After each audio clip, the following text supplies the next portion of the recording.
Hello दोस्तों, आप सभी लोगों का हमारे यूट्यूब चैनल पे स्वागत है।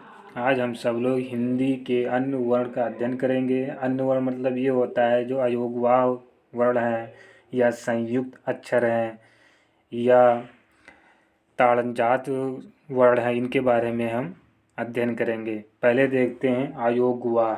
वे वर्ण जो व्यंजन के साथ मिलकर वाहन नहीं होते हैं उन्हें हम अयोगवाह कहते हैं। इनका प्रयोग केवल और केवल स्वर के साथ ही होता है, व्यंजन के साथ इनका प्रयोग नहीं होता है। और इनकी संख्या मात्र दो होती है, दो ये वाली होती हैं। ठीक है। अंग को क्या कहते हैं? अनुस्वर संकेत होता है। इनका संकेत जो होता है, जैसे सिरोरेखा के ऊपर ये बिंद लगी होती है, ये हो जाएगा अनुस्वर हो जाएगा। और दूसरा होता है विसर्ग, इसका संकेत होता है ये। ठीक है। फिर आगे देख लेते हैं संयुक्त अक्षर। वर्णों की संख्या जो होती है चार होती है, वो चार ये हैं। ठीक है। न्यूनतम तीन वर्णों से मिलकर बनने वाला संयुक्त अक्षर होता है, क्योंकि इन सारे अक्षरों तीन तीन वर्ण मिले हुए हैं। ये जितने चार वर्ण हैं, इसमें तीन तीन वर्णों से मिलकर के एक वर्ण बनता है, उसे हम संयुक्त अक्षर कहते हैं। उसमें दो व्यंजन होना चाहिए, एक स्वर होना चाहिए। जैसे इसमें देखिए, लिखिए, देखो छा में क्या लिखा हुआ, इस वाले वर्ड में का भी है और शा भी है और आ भी है। इन तीनों वर्णों से मिलकर बना है सा। ठीक है। इसको इस तरीके से भी संधि विच्छेद कर सकते हैं, इसको इस तरीके से भी कर सकते हैं। जैसे इसमें क्या हुआ, इसमें बीस व्यंजन में जो ये वाला व्यंजन है, इसके अंदर जब ये लगा देते हैं तो क्या इसमें स्वर हट जाता है। लेकिन जब इसको हम इसी तरह से खाली ऐसे ही लिख देते हैं तो इसमें स्वर जुटा हुआ रहता है। इसी तरीके से अगर हम यहाँ देखते हैं तो इसमें स्वर जुटा हुआ है, आ जो इसमें जुटा हुआ है, इसमें जुटा हुआ है आ। ठीक है। तो देखो ये तीन वर्ण हो गए, दो तो ये दो हो गए, क्या ये दो मतलब व्यंजन हो गए और एक स्वर होगा। इस तो क्या हुआ, देखो दो व्यंजन एक स्वर, दो व्यंजन एक स्वर, मतलब इससे मिलकर बने होते हैं, तीन वर्णों से मिलकर बने होते हैं। इसी तरीके से अगला शब्द भी बना हुआ है। अगला शब्द देखिए, ये है त्रा। देखो ता, रा और आ, ये तीन वर्णों से मिलकर बना हुआ है दूसरा शब्द। इसको इस तरीके से भी लिख सकते हैं। एग्जाम में दोनों तरीके से लिखा हुआ आ सकता है, कभी इस तरीके से भी लिखा हुआ आ सकता है और कभी भी इस तरीके से लिखा हो सकता है, लेकिन दोनों सही है। ठीक है। फिर तीसरा शब्द जो है ज्या। जा, या और आ में से मिलकर बने होते हैं। ठीक है। या इस तरीके से लिख सकते हैं आप, इसको इस तरीके से भी लिख सकते हैं। फिर अगला स्रा है। सा, रा और आ से मिलकर बना होता है। इसको इस तरीके से भी लिख सकते हैं और इसको इस तरीके से भी लिख सकते हैं, दोनों सही है। इसके बाद हम आगे देख लेते हैं विकसित स्वर या अनुनासिक स्वर या चंद्र बिंदु स्वर। ठीक है।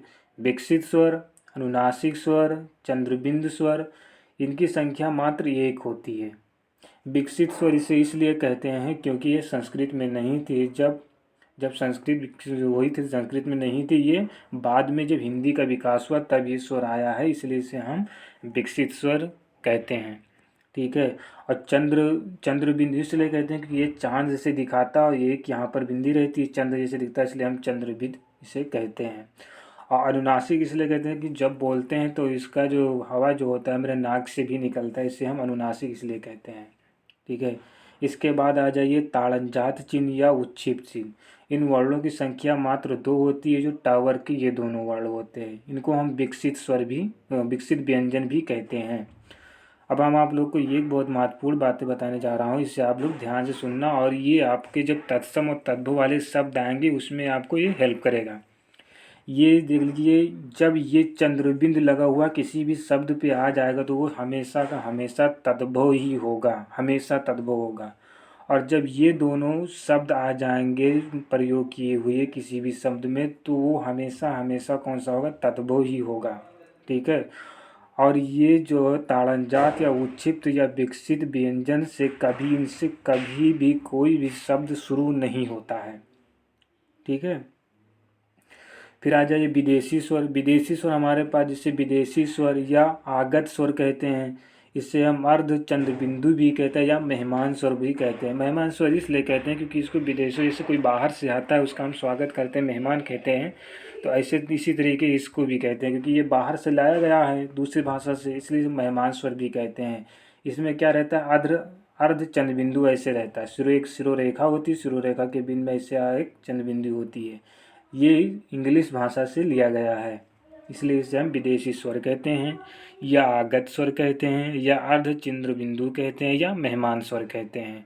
और इस जब कभी भी इस वाले पर लग जाएगा तो हमेशा जब ये अर्ध चंद्र बिंदु या विदेशी स्वर या मेहमान स्वर का जब ये चिन्ह लग जाएगा, ये वाला चिन्ह लग जाएगा तो हमेशा ये तद्भव होगा और विदेशी स्वर होगा, विदेशी शब्द बनेंगे। इससे हमेशा जो भी शब्द बनते हैं वो विदेशी शब्द ही बनते हैं। ठीक है। फिर अगला जो है, अगला हमारा है ये है विदेशी व्यंजन। इन वर्णों की संख्या मात्र 5 होती है, जैसे का, खा, गा, जा और फा। ये अरबी फारसी से लिए गए हैं। जब भी कोई भी शब्द इन चारों पांचों शब्दों से बनकर कोई भी इन पांचों वर्णों से बनकर कोई भी शब्द बनता है तो वो विदेशी शब्द कहलाता है। तो मुझे उम्मीद है दोस्तों आप सभी लोगों को मेरा ये वीडियो समझ में आया होगा। मेरे चैनल को सब्सक्राइब करें और बेल आइकन को दबा दें जिससे आगे आने वाले वीडियो का इन्फॉर्मेशन आपको मिल सके। धन्यवाद दोस्तों, थैंक यू।